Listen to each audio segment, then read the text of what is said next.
5 जुलाई 2024 बाबा का साकार मुरली मधुबन।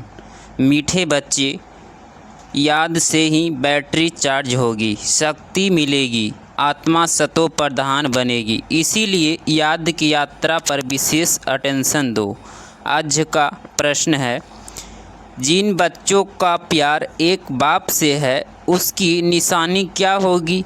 इसका उत्तर पॉइंट नंबर फर्स्ट, यदि एक बाप से प्यार है तो बाप की नज़र उन्हें निहाल कर देगी। पॉइंट नंबर 2, वे पूरा नष्टो मोहा होंगे।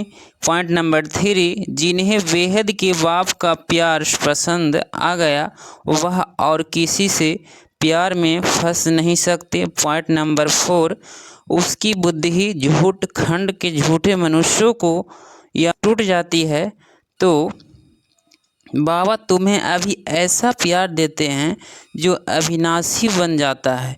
सतयुग में बहुत प्यार से रहते हो। ओम शांति। बेहद के बाप का प्यार अभी एक ही बार तुम बच्चों को मिलता है। यार को भक्ति में भी बहुत याद करते हैं। वाह वाह, बस आपका ही प्यार चाहिए। तुम माता पिता, तुम ही सब कुछ हो। एक से ही आधा कल्प के लिए प्यार मिल जाता है। तुम्हारे इस रूहानी प्यार की महिमा अपरंपार है। बाप ही तुम बच्चों को शांति धाम का मालिक बनाते हैं।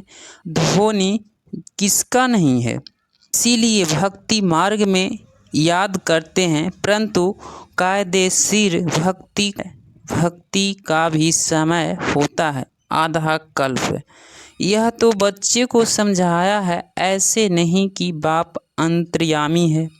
बाप को सबके अंदर जानने की दरकार ही नहीं। वह तो शॉन्ट रिडल होते हैं, यह विद्या सिखाते हैं। यहाँ वह बात ही नहीं। बाप आते हैं, बाप और बच्चे ही यह सारा पाठ बजाते हैं। बाप जानते हैं सृष्टि का चक्र कैसे फिरता है, उसमें बच्चे कैसे पाठ बजाते हैं। ऐसे नहीं कि वह हर एक के अंदर को जानते हैं। वह तो रात को भी समझाया कि हर एक के अंदर तो विकार ही मनुष्य हैं।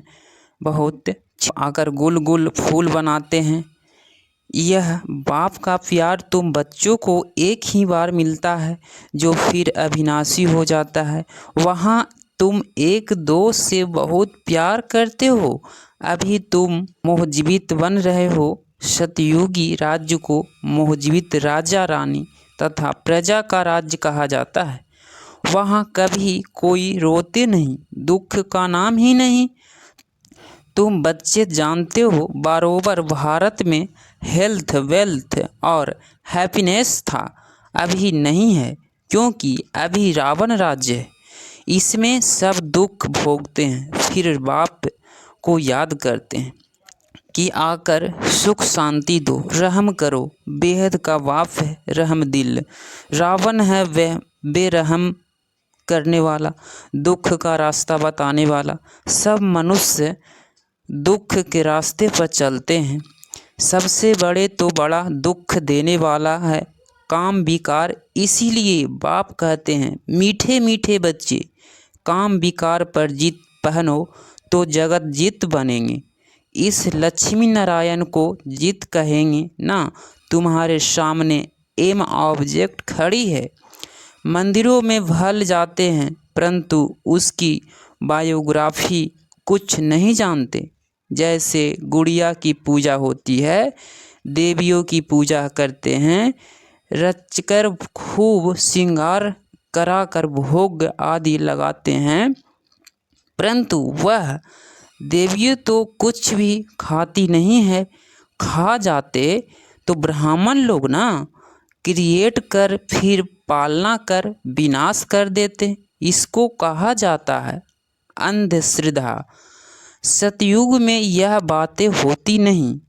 यह सब रस्म रिवाज निकलती है कलयुग में। तुम पहले एक शिव बाबा की पूजा करते हो, जिसको अव्यभिचारी राइटिशियन पूजा कहा जाता है। फिर होती है अव्यभिचारी पूजा। वाह वाह, अक्षर कहने से ही परिवार की खुशबू आती है। तुम भी कहते हो ना, तुम भी कहते हो ना, तुम माता पिता, तुम्हारे इस ज्ञान देने की कृपया से हमको सुख घनेरे मिलते हैं। बुद्धि में याद की हम पहले पहले मूल्य वतन में थे, वहाँ से यहाँ आते हैं शरीर लेकर पाट बजाने। पहले पहले हम देवी चोला लेते हैं, अर्थात देवता कहलाते हैं। फिर क्षत्रिय वैश्य शूद्र वर्ण में आते भिन्न भिन्न पाट बजाते हैं। यह बातें तुम पहले नहीं जानते थे। अब बाबा ने आकर आदि मध्य अंत का नॉलेज तुम बच्चों को दिया है। अपनी भी नॉलेज दी है कि मैं इस तन में प्रवेश करता हूँ। यह अपने 84 जन्मों को नहीं जानते थे। तुम भी नहीं जानते थे। श्याम सुंदर का राज्य तो समझाया है। यह श्री कृष्ण है, नई दुनिया का पहला प्रिंस, और राधे सेकंड नंबर में। थोड़े वर्ष का फर्क पड़ता है। सृष्टि के आदि में इसको पहले नंबर में कहा जाता है, इसीलिए ही श्री कृष्ण को सब प्यार करते हैं। इनको ही श्याम और सुंदर कहा जाता है। स्वर्ग में तो सब सुंदर ही थे। अभी स्वर्ग कहाँ है? चक्र फिरता रहता है। ऐसे नहीं कि समुद्र के नीचे चले जाते हैं, जैसे कहते हैं लंका द्वारिका नीचे चली गई। नहीं, यह चक्र फिरता है। इस चक्र को जानने से तुम चक्रवर्ती, महाराजा, महारानी, विश्व के मालिक बनते हो। प्रजा भी तो अपने को मालिक समझाती है ना। कहेंगे हमारा राज्य है, भारतवासी कहेंगे हमारा राज्य है। भारत नाम है, हिंदुस्तान नाम रॉन्ग है। वास्तव में आदि सनातन देवी देवता धर्म ही है, परंतु धर्म भ्रष्ट, कर्म भ्रष्ट होने कारण अपने को देवता नहीं कह सकते। यह अपने को देवता नहीं कह सकते। यह भी ड्रामा का नोंद है।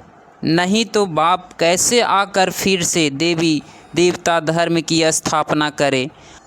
आगे तुमको भी इस सब बातों को मालूम नहीं था, अब बाप ने समझाया है। ऐसा मीठा बाबा, उसको भी फिर तुम भूल जा। तब से मीठा बाबा है ना। बाकी रावण राज्य में तुमको सब दुख ही देते हैं ना, इसीलिए बेहद के बाप को याद करते हैं। उसकी याद में प्रेम के आंसू बहाते हैं। हे साजन, कब आकर सजनिया से मिलेंगे? क्योंकि तुम सब हो भक्तियों का पति हुआ भगवान। भगवान आकर भक्ति का फल देते हैं, रास्ता बताते हैं और समझाते भी हैं। यह 5000 वर्ष का खेल है। रचयिता और रचना के आदि मध्य अंत को कोई भी मनुष्य नहीं जानते हैं। रूहानी बाप और रूहानी बच्चे ही जानते हैं। कोई मनुष्य नहीं जानते, देवताएं भी नहीं जानते। यह स्पिरिचुअल फादर ही जानते हैं। वह अपने बच्चों को बैठ समझाते हैं, और कोई भी देहधारी के पास यह रचयिता और रचना के आदि मध्य अंत की नॉलेज हो ना सके। यह नॉलेज होती है रूहानी बाप के पास। उसको ही ज्ञानेश्वर कहा जाता है। ज्ञानेश्वर तुमको ज्ञान देते हैं राजेश्वर बनने के लिए, इसीलिए इसको राजयोग कहा जाता है। बाकी वह सभी है हठ योग। हठ योगियों के भी चित्र बहुत हैं। सन्यासियों जब आते हैं, वह आकर बाद में हठ योग सिखलाते हैं। जब बहुत वृद्धि हो जाती है, तब हठ योग आदि सिखलाते हैं। बाप ने समझाया है। मैं आता हूँ संगम पर, आकर राजधानी स्थापना करता हूँ। स्थापना यहाँ करते हैं, न कि सतयुग में। सतयुग आदि में तो राजाई है, तो ज़रूर संगम पर स्थापना होती है। यहाँ कलयुग में है सब पुजारी, सतयुग में है पूज्य। तो बाप पूज्य बनने के लिए आते हैं, पुजारी बनाने वाला है रावण। यह सब जानना चाहिए ना। यह है उच्च ते उच्च पढ़ाई। इस टीचर को कोई जानते नहीं। वह सुप्रीम बाप भी है, टीचर भी है, सतगुरु भी है। यह कोई नहीं जानते। बाप ही अपना आकर पूरा परिचय देते हैं। बच्चों को खुद पढ़ाकर फिर साथ में ले जाते हैं। बेहद के बाप का लाभ मिलता है तो फिर और कोई लाभ पसंद नहीं आता। इस समय ही है झूठ खंड, झूठी माया, झूठी काया। भारत अब झूठ खंड है, फिर सतयुग में होगा सचखंड। अभी विनाश को नहीं पाता है। यह है सबसे बड़े ते बड़ा तीर्थ, जहाँ बेहद का बाप बच्चों को बैठ सृष्टि के आदि मध्य अंत का राज्य समझाते हैं और सर्व की सतगति करते हैं। यह बहुत बड़ा तीर्थ है। भारत की महिमा अपरंपार है, परंतु यह भी तुम समझ सकते हो, भारत है वंडर ऑफ वर्ल्ड। वह है माया के 7 वंडर्स। ईश्वर का वंडर्स एक ही है, बाप एक, उसका वंडरफुल स्वर्ग भी एक है। उसको ही हेवन राइट्स कहते हैं। सच्चा नाम एक ही है, स्वर्ग। यह है नरक। ऑंडर चक्र तुम ब्राह्मण ही लगाते हो, हम तो ब्राह्मण सो देवता। चढ़ती कला उतरती कला, चढ़ती कला तेरे बहाने सर्व का भला। भारतवासी ही चाहते हैं कि विश्व में शांति ही हो, सुख भी हो। स्वर्ग में तो है ही सुख, दुख का नाम नहीं। उनको कहा जाता है ईश्वरीय राज्य। सतयुग में सूर्यवंशी, फिर सेकंड ग्रेड में है चंद्रवंशी। तुम हो आस्तिक, वह है नास्तिक। तुम धनी के बन बाप के वर्षा लेने का पुरुषार्थ करते हो। तुम्हारी माया के साथ गुप्त लड़ाई चलती है। बाप आते हैं इस रात्रि को, शिवरात्रि है ना, परंतु शिव की रात्रि का भी अर्थ नहीं समझते। ब्राह्मण की रात पूरी होती है, दिन शुरू होता है। वह कहते हैं श्री कृष्ण भगवानुवाच, यह तो है शिव भगवानुवाच। अब राइट कौन? श्री कृष्ण तो पूरे 84 जन्म लेते हैं। बाप कहते हैं मैं आता हूँ साधारण बूढ़े तन में। अब ही अपने जन्मों को नहीं जानते हैं। बहुत जन्मों के अंत में जब पतित बन जाता है तो पतित सृष्टि, पतित राज्य में आता हूँ। पतित दुनिया में अनेक राज्य, पावन दुनिया में होते हैं एक राज्य। हिसाब है ना। भक्ति मार्ग में जब बहुत नौंधा भक्ति करते हैं, सिर काटने पर आ जाते हैं, उनकी मनोकामना पूरी होती है। बाकी उसमें रखा कुछ भी नहीं है। उनको कहा जाता है नौंधा भक्ति। जब से रावण राज शुरू होता है तब से भक्ति के कर्मकांड की बातें मनुष्य पढ़ते पढ़ते नीचे आ जाते हैं। कहते हैं व्यास भगवान ने शास्त्र बनाए, क्या क्या बैठ लिखा है। भक्ति और ज्ञान का राज्य अभी तुम बच्चों ने समझा है। सीढ़ी और झाड़ में यह सब समझानी है। उसमें 84 जन्म भी दिखाए। सब तो 84 जन्म नहीं लेते हैं, तो शुरू में आए होंगे वहीं पूरे 84 जन्म लेंगे।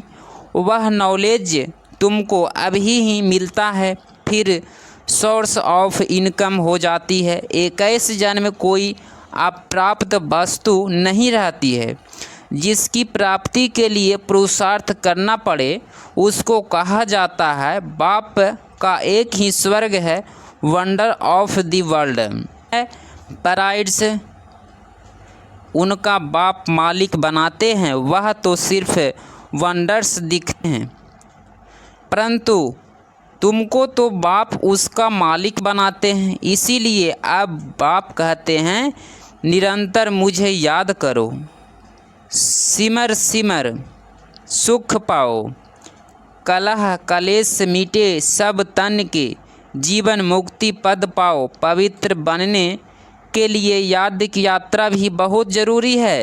मन मना भव तो फिर अंतमति सो गति हो जाएगी। गति कहा जाता है शांति धाम को, सतगति होती है यहाँ। सतगति के अग्रेस्ट होती है दुर्गति। अभी तुम बाप को और रचना के आदि मध्य अंत को जान गए हो। तुमको बाप का लाभ मिलता है। बाप नज़र से निहाल कर देते हैं, सम्मुख आकर ही नॉलेज सुनाएंगे ना। इसमें प्रेरणा की तो कोई बात ही नहीं। बाप डायरेक्शन देते हैं। ऐसे याद करने से ऐसे बैटरी चार्ज होती है ना, यह मोटर है, इसकी बैटरी डल गई होगी। सर्वशक्तिमान बाप के साथ बुद्धि का योग लगाने से फिर तुम तमो प्रधान से सतो प्रधान बन जाएंगे, बैटरी चार्ज हो जाएगी। बाप ही आकर सबकी बैटरी चार्ज करते हैं। सर्वशक्तिमान बाप ही हैं। यह मीठी मीठी बातें बाप ही बैठ समझाते हैं। वह भक्ति के शास्त्र तो जन्म जन्मांतर पढ़ते आए हो। अब बाप सब धर्म वाले के लिए एक ही बात सुनाते हैं, कहते हैं अपने को आत्मा समझ बाप को याद करो तो तुम्हारे पाप कट जाएंगे। अब याद करना तुम बच्चों का काम है, इनमें मूंझने की तो बात ही नहीं है। पतित पावन एक बाप ही है, फिर पावन बन सब घर चले जाएंगे। सबके लिए यह नॉलेज है। यह है सहज राजयोग और सहज ज्ञान। अच्छा, मीठे मीठे सिकिलधे बच्चों प्रति माता पिता बाप दादा का याद प्यार और गुड मॉर्निंग। रूहानी बाप की रूहानी बच्चों को नमस्ते। रूहानी बाप की रूहानी बच्चों को नमस्ते। धारणा के लिए मुख्य सार। पॉइंट नंबर फर्स्ट, सर्वशक्तिमान बाप से अपना बुद्धि योग लगाकर बैटरी चार्ज करनी है। आत्मा को सतो प्रधान बनाना है। याद की यात्रा में कभी मूंझना नहीं है। पॉइंट नंबर 2, पढ़ाई पढ़कर अपने ऊपर आपो ही कृपया करनी है। बाप समान प्यार का सागर बनना है। जैसे बाप का प्यार अविनाशी है, ऐसे सबसे अविनाशी सच्चा प्यार रखना है। मोहजीत बनना है। आज का मीठे वरदान। महसूसता की शक्ति द्वारा मीठे अनुभव करने वाले सदा शक्तिशाली आत्मा भवा, इसका स्पष्टीकरण किया गया। यह महसूसता की शक्ति बहुत मीठे अनुभव कराती है। कभी अपने को बाप के नूरे रत्न आत्मा अर्थात नयनों में समाई हुई श्रेष्ठ तू महसूस करो। अभी मस्तक पर चमकने वाली मस्तक मणि, अभी अपने को ब्रह्मा बाप के सहयोगी हैंड ब्रह्मा की भुजाएं महसूस करो। अभी अव्यक्त फरिश्ता स्वरूप महसूस करो। इस महसूसता शक्ति को बढ़ाने तो शक्तिशाली बन जाएगी। फिर छोटा सा दाग भी स्पष्ट दिखाई देगा और उसे परिवर्तन कर लेंगे। आज का स्लोगन, सर्व के दिल की दुआओं लेते चलो और आपका पुरुषार्थ सहज हो जाएगा। सर्व के दिल की दुआओं लेते चलो तो आपका पुरुषार्थ सहज हो जाएगा। ओम शांति।